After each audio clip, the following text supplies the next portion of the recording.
Halo Diazen, bertemu lagi dengan saya Ega yang kali ini tak kasat mata dalam konten Dia Misteri. Ada yang berbeda di episode Dia Misteri kali ini. Kami mencoba menggali cerita-cerita horor yang pernah terjadi dari teman-teman redaksi Diadona tanpa skrip dan persiapan. Perlu kalian ketahui, tim redaksi Diadona sebelumnya tak ada yang diberitahu kalau mereka akan diminta bercerita tentang kejadian horor yang mereka alami. Tujuannya adalah untuk menghindari cerita-cerita bohong dan karangan. Sehingga yang kalian dengar setelah ini adalah cerita spontan dari mereka yang pernah terjadi. Mulai dari pengalaman di gunung, di sekolah, hingga di rumah. Mau tahu seberapa menyeramkan pengalaman mereka? Langsung saja. Dengerin baik-baik.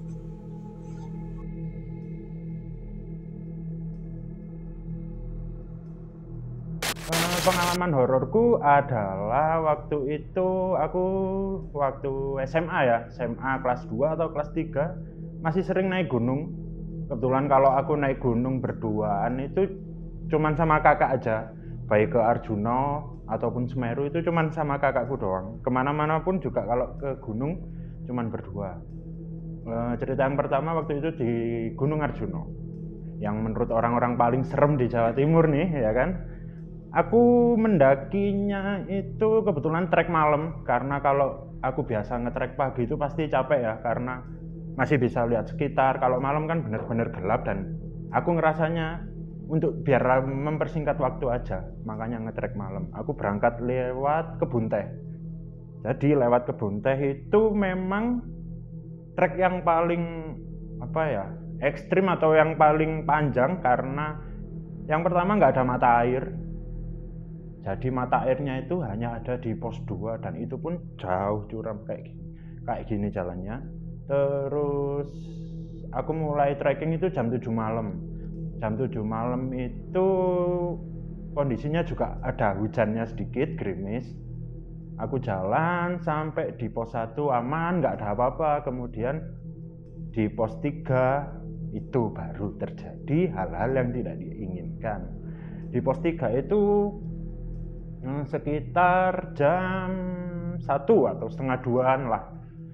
Itu aku mendirikan tenda, mau istirahat bentar, bikin kopi, bikin mie atau gimana. Kakakku lagi berbaring di bawah tenda. Kok di bawah sih? Kakakku lagi di dalam tenda, lagi tidur sama istirahat gitu deh. Terus aku bikin kopi, bikin mie. Kemudian kakakku keluar. Bentar ya, aku mau kencing dulu. Ya udah, wis kencing di sana aja, nggak apa-apa. Agak ke sana biar nggak bau, gitu kan. Jalan deh kakakku. Aku ngeliat kakakku jalan kencing. Terus kok aku tungguin 10 menit, 15 menit loh, nggak balik-balik. Kemana orang ini? Kok nggak balik ya? Udah 10 menit loh. Aku susul lah ke kanan, ke arah jalan yang sama dengan berangkatnya kakakku tadi.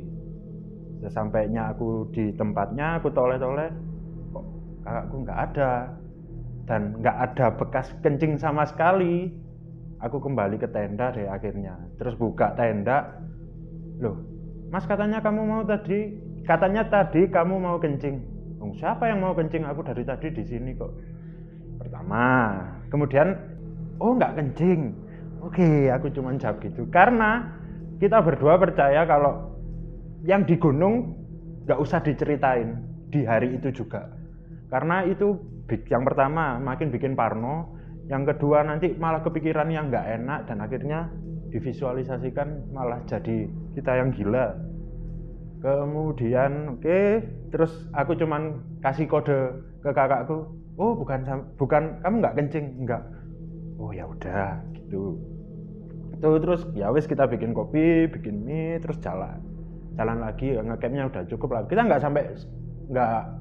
bermalam atau nggak nginep di pos 3 itu. Kemudian jalan sampailah di tempat yang paling ditakuti di Gunung Arjuna, yaitu Pasar Setan. Sebelumnya aku nggak tahu ya Pasar Setan itu berupa pasar tradisional yang ada orang beli, itu nggak pernah kepikiran seperti itu, dan aku ya nggak peduli. Kayak aslinya aku orangnya skeptis sih ke hal-hal yang seperti itu. dari pos 3 jalan 20 menit atau 25 menit, sekitar setengah jaman gitu. Jalan setengah tigaan lah gitu. Itu kakakku, kebetulan aku kalau ke gunung itu bawa speaker yang kecil itu loh, buat dengerin lagu biar nggak biar nggak ngantuk, biar nggak sunyi juga.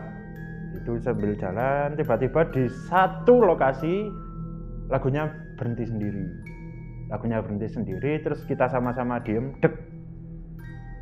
Aku kan yang di depan, kakakku yang di belakang. Aku noleh ke belakang, terus kakakku cuma bilang, gini aja. Berarti kita udah tahu kalau di sini nggak oke nih. Gitu. 5 menit aja, lagunya jalan lagi. Nggak ada yang ngeplay, nggak ada yang apa. Kamu mainin lagunya. Kau nggak ngomong sama sekali, cuman, oh ya, jalan lagi. Lagunya masih jalan. Kemudian 5 menit lagi lagunya berhenti lagi, cuman ditambahin dengan, kamu tahu backsoundnya itu ngunduh mantu, ding dung ding. Aku langsung, oke. Aku harus meneruskan perjalanan ini atau pulang, aku tidak tahu. Kebetulan itu juga jam 3, nanggung juga, puncak udah kelihatan kan di pos 3. Alah wis, peduli setan ya kan, jalan terus. Aku sebelumnya kan nggak tahu ya pasar setan itu yang di sebelah mana, nggak tahu. Jalan aja. Kali ini kakakku ada di sampingku, jajar berdua. Terus suara-suara kiri kanan. Ya seperti di pasar suaranya, tapi orangnya nggak ada orang, cuman suara. Jadi kita kayak ngelewatin orang pengajian. Kiri kanan ini kok emang sekenceng itu. Kemudian jalan, begitu agak nanjak, ada tanjakan pertama, suara langsung hilang semua. Terus jalan lagi. Kebetulan itu mungkin sepi banget di Arjuna, memang bukan weekend, bukan hari besar, jadi ya memang kayak hari biasa gitu. Dan Arjuna itu nggak seramai Semeru ya, jadi memang intensitasnya jarang dilewatin orang kalau lewat yang kebun teh, yang jalur yang aku lewatin tadi. Jadi cuman hari itu cuma ada aku sama kakakku doang, nggak ada orang lain. Sesampainya di pos 4 ada kakek-kakek. Nah, itu kakek-kakek ini pasti ada di jalur-jalur Arjuna. Nah, kakek-kakek gitu. Itu posisi belum adzan subuh, kakek-kakek. Oh, mau ke puncak Mas ya? Istirahat dulu Mas, duduk sini dulu, santai. Awalnya nggak ada feeling kayak, orang ini baik, ya dikasih semangka, dikasih apa ya dikasih suguhan gitulah, kayak jajan-jajan, kasih buah ya, semangka itu tadi. Bentar Mas ya, saya tinggal dulu itu aku feeling nggak enak. Saya tinggal dulu. Oke, aku berduaan sama kakakku. Oh iya Pak, terima kasih ya makanannya. Oh ya Mas, sama-sama. Dia pergi, terus ada pendaki di belakangku, satu orang. Satu gerombolan itu ada 5 orang. Terus nyapa aku, Mas mau ke puncak ya? Iya Mas, bla bla bla bla bla. Terus aku tanyain, tadi ngelewat ada kakek-kakek nggak Mas pakai baju putih sama kayak mikul dari kayak habis orang pulang nambang itu loh, mikulan ya kayak gitu itu, sama mikul barang. Nggak ada Mas, nggak ada siapa-siapa. Tadi lu siapa ini, semangka ini berbuat dari apa? Langsung aku tinggal semangatnya, terus sampai puncak aman lah. Kemudian dibawa. Singkat cerita kita sampai di puncak, kemudian turunnya nggak ada apa-apa, aman. Sampai di parkiran motor di Arjuna tadi, aku bilang, gimana pengalaman hari ini? Menyenangkan bukan? Aku ngomong ke kakakku kayak gitu. Aku nggak mau naik gunung ini lagi, gunung bangsat yang pernah aku naikin Arjuna.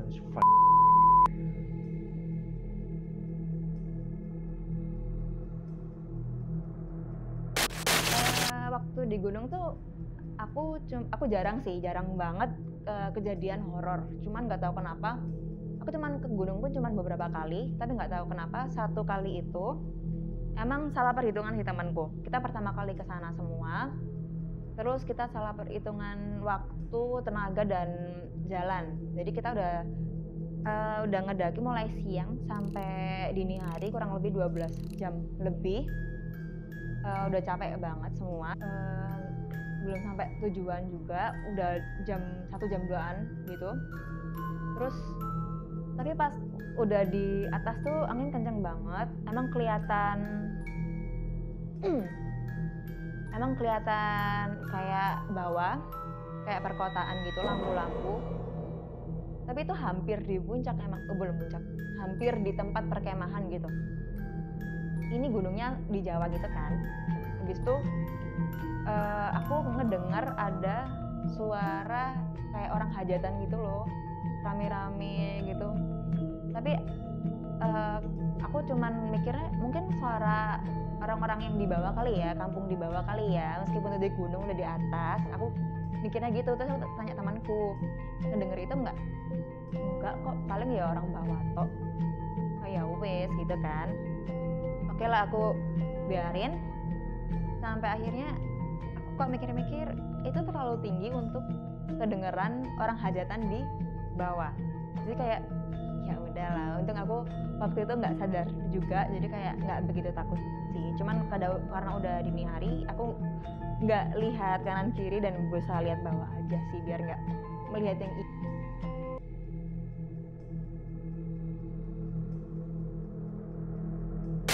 Jadi waktu kuliah tuh aku pengen main sama teman-teman ke sebuah bukit gitu.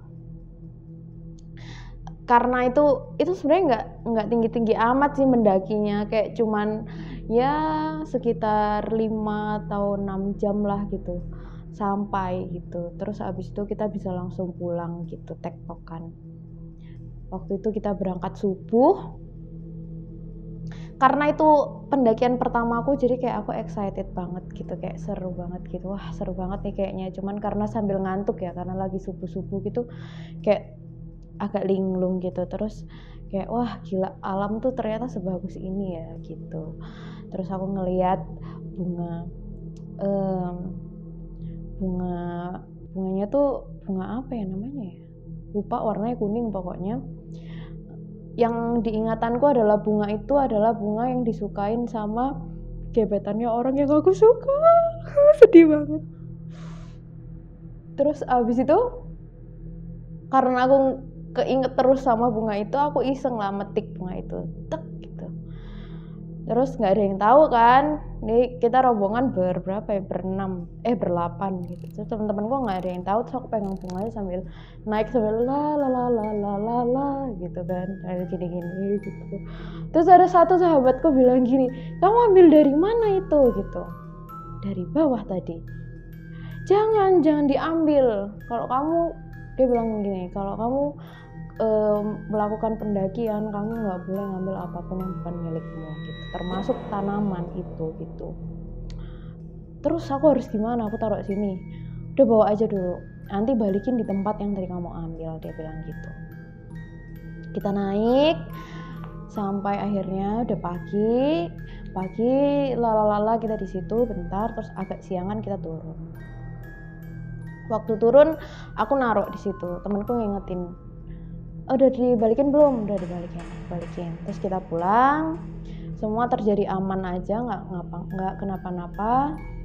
Nah kebetulan temen yang ngingetin ini emang ciri-cirinya adalah dia ganteng, putih, wah cowok yang yoi banget gitu. Besokannya kita melakukan aktivitas seperti biasa, kuliah dan lain-lain gitu. Capek dong pasti habis pendakian, terus habis itu besoknya beraktivitas, capek gitu. Cuman yang aneh, temenku yang ngingetin ini, si ganteng ini, dia capek berlebihan. Jadi kayak dia tuh kayak males banget, terus kayak mager banget gitu. Bahkan dia lapar aja tuh kayak minta tolong buat tolong dong beliin makan gitu, nggak biasanya gitu, padahal biasanya ya udah beli makan ya udah beli makan aja sendiri gitu. Terus ke kampus juga dia kayak boleh nggak dijemput gitu, ntar pulangnya anterin, kayaknya aku capek banget deh. Dan itu berangsur selama beberapa hari, dia kayak kelelahan parah gitu. Terus kita bingung dong, kamu kenapa, kamu sakit kayak gitu kan. Terus habis itu dia tuh kayak pulang kampus kayak ya udah mau pulang, nggak yang biasanya yang pulang kampus masih nongkrong sama kita. Dia tuh kayak bawaannya tuh pengen istirahat aja gitu di kamar. Terus dia nggak ngomong tuh, dia cuman bilang aku juga nggak tahu kenapa gitu. Terus setelah hari kedua atau hari ketiga lupa, dia bilang aku tuh ngerasa ada yang aneh deh, tiap malam tuh aku selalu dimimpiin orang yang sama dan itu perempuan gitu. Cantik nggak? Aku nggak bisa ngelihat dia cantik atau enggak, cuman dia kayak perempuan ya. Mungkin aku lupa sih dia ceritanya gimana, cuman kayaknya rambutnya panjang terus ya mungkin agak cantik gitu ya. Terus abis itu karena aneh akhirnya dia ceritalah ke temen yang emang dia kayak sedikit bisa ngelihat kayak gitu. Ternyata si temen ini yang diceritain tuh dia bilang ke temanku bahwa iya kamu diikutin sama cewek, katanya kamu ganteng jadi dia suka sama kamu. Jadi kayak yang wah ternyata dunia lain juga bisa ngeliat ketampananmu. Aku cuma ngomong kayak gitu ke dia. Jadi kayak ya nggak nyangka gitu, ternyata ganteng di dunia juga ganteng di sana. Enggak, ini serem, nggak lucu. Oke. Jadi selama beberapa hari tuh dia dimimpiin sama si cewek ini. Tapi anehnya makin lama tuh si cewek ini tuh kayak makin lama makin mendekat gitu loh kata dia gitu. Jadi yang awalnya aku ngerasa biasa aja, terus kayak aku ngerasa kayak ih masa gara-gara aku metik bunga sih aku overthinking. Cewek kan overthinking gitu kan, dan yang ngingetin tuh dia juga gitu, cuman kayaknya nggak ada sangkut pautnya itu sih. Jadi kayak aku ngerasa sedikit bersalahnya tuh kayak yang ya masa gara-gara aku dia yang diikutin gitu. Tapi setelah itu bisa dihilangin sih. Jadi kayak katanya sih dia nempel di badannya si temanku itu sampai beberapa hari gitu karena merasa dia ganteng gitu. Jadi dia diikutin terus sampai pulang. Itu cerita pendakian yang itu.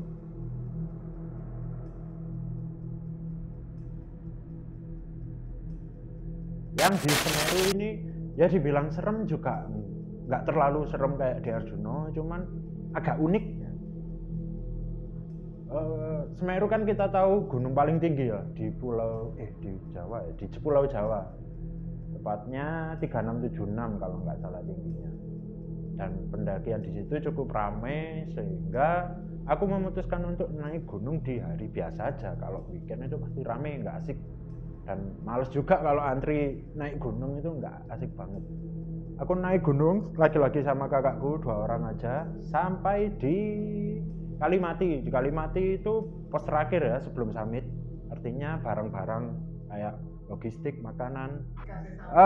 Waktu di Kalimati itu posisi jam 10 malam. Jam 10 malam biasanya orang-orang itu naiknya di jam 11 biar nanti di puncaknya di Mahamerunya itu masih bisa nikmatin sunrise. Ya sunrise ya kalau ya masih bisa nikmatin sunrise. Kebetulan karena aku hobinya molor, artinya aku baru berangkat summit itu jam 1. Jam 1 aku berangkatlah summit sampai di Arcapada atau Arcopodo kalau bahasa Jawanya. Itu ada sekitar 5 orang, 2 aku sama kakakku, 3 orang lain.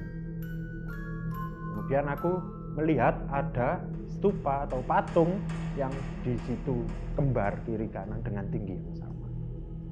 Aku refleks ngeluarin handphone ke kakakku, mas aku minta fotoin dong itu loh, aku pengen foto sama Arca kayak gini. Terus kakakku bilang, loh Arca mana, nggak ada Arca di situ.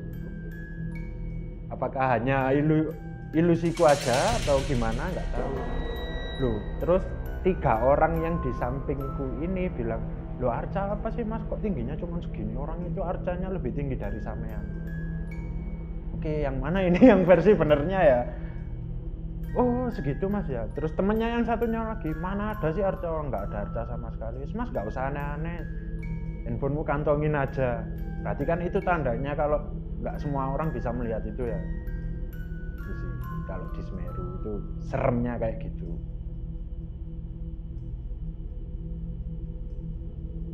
Pas kuliah aku juga pernah kayak pernah lah beberapa kali naik gunung gitu.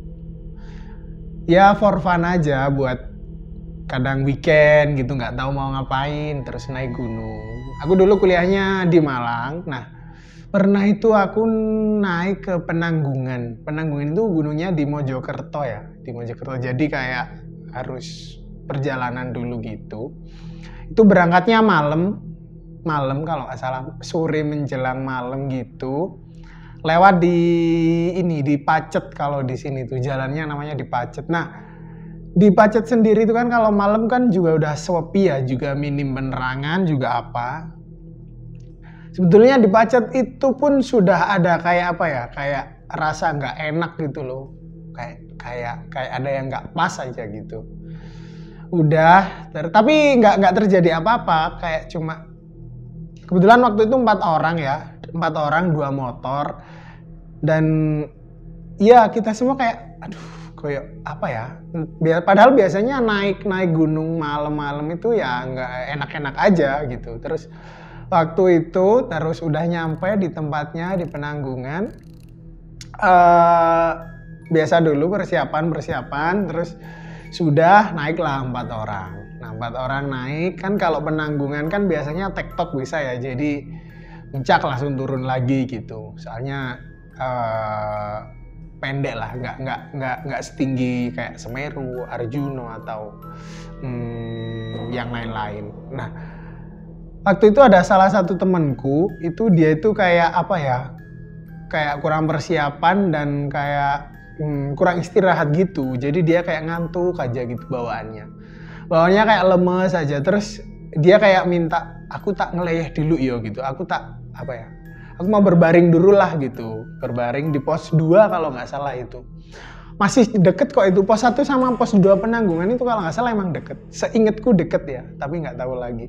Nah dia berbaring di situ ya, yang lain otomatis ikut berhenti ya. Nah ikut berhenti, kemudian ya biasa berhenti kita bikin air, terus bikin kopi, terus sembari nunggu temanku yang istirahat tadi itu. Nah kemudian aku juga ikut berbaring di sampingnya, ikut berbaring gitu, kok kayak gitu, lihat-lihat kayak iseng-iseng lihat-lihat gitu. Terus di belakangnya pos itu kayak ada suara orang jalan aja gitu, kayak serak gitu.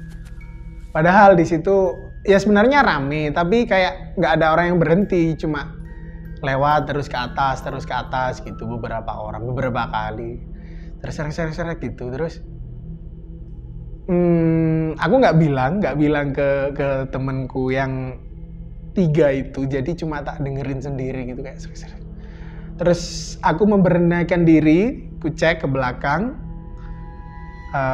nggak ada apa-apa, kebetulan nggak ada apa-apa. Terus aku balik lagi ngopi terus. Kemudian temanku ini bangun, dia katanya kebangun juga ini, dia kebangun kayak sopoi melaku terus sih gitu, kayak siapa sih mondar-mandir terus sih gitu.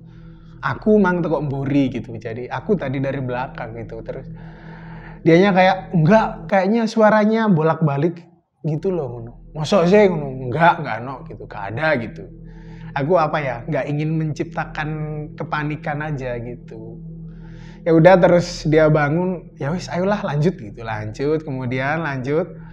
Kurang lebih kalau ke puncaknya itu 3 jam kalau sewantai banget itu ya, nyantai terus nggak banyak berhenti, nyantai gitu 3 jam kalau nggak salah. Nah itu kebetulan kalau di Penanggungan itu kan di puncaknya itu anginnya gede banget ya, gede banget. Nah terus itu ada kayak tempat itu kayak semacam, entah itu tempatnya alami atau entah buatan, itu kayak kalau bahasa Indonesianya ya, kayak cekung gitu. Jadi bisa buat di situ buat bikin air atau buat apa gitu. Nah di situ antri, tapi kalau mau nyalain kompor di situ antri. Kemudian udah habis semuanya, udah nggak ada orang di situ, kita bikin lah di situ, bikin minum. Kemudian ada temanku pamitan mau buang air, mau kencing. Udah dia kencing balik, terus dia cerita kalau bahwasannya pas kencing tadi itu gini. Ya sebenarnya standar lah ya kalau di gunung itu kayak gitu ya, entah itu emang beneran ada atau cuma apa ya, ketakutan yang terus diwujudkan oleh dirinya sendiri, itu nggak tahu. Tapi mendengar cerita seperti itu, aku setelah mengalami di bawah tadi ya setengah percaya setengah enggak gitu aja. Kemudian udah pagi, lihat-lihat sunrise, kita balik, ya nggak ada apa-apa gitu. Ya mungkin kalau di gunung lain sebenarnya nggak tahu ya ada atau enggak. Kalau pengalamanku di Penanggungan itu seperti itu. Kebetulan aku warlock ya, aku orang Batu. Jadi ke Panderman itu ya kayak orang kita pergi ngopi gitu aja dulu sama teman-teman itu. Jadi berangkat malam, berangkat jam 9, jam 10 gitu, terus naik ngopi, terus pagi tidur bentar, pagi langsung balik gitu. Nah itu juga gitu, orang 4. Tapi kayaknya kalau menurutku entah apa ya, entah aku yang nggak percaya atau apa, jadi kayak ya cuma sebatas suara-suara gitu aja sih, terus kayak suara orang teriak atau apa gitu. Kalau di sana kan rame ya, mungkin kalau itu ya emang beneran orang aja. Tapi temenku kayaknya emang terlalu udah parno, jadi dia kayak wediau, ayo nang mudun gitu, kayak udahlah takut, langsung aja kita balik gitu. Ya mungkin kayak gitu kalau di Panderman. Mungkin kalau ada yang lain punya pengalaman yang sama, kali aja ya Panderman atau Penanggungan, atau bahkan kayak gunung-gunung seperti Arjuna atau itu. Udah. Terima kasih telah klik video ini. Semoga apa yang terjadi pada mereka segera menimpa kalian dalam waktu dekat. Jika kalian memiliki pengalaman horor, kirimkan cerita kalian di email kami redaksi@diadona.id dengan subjek Dia Misteri. Jangan lupa subscribe dan share video. See ya.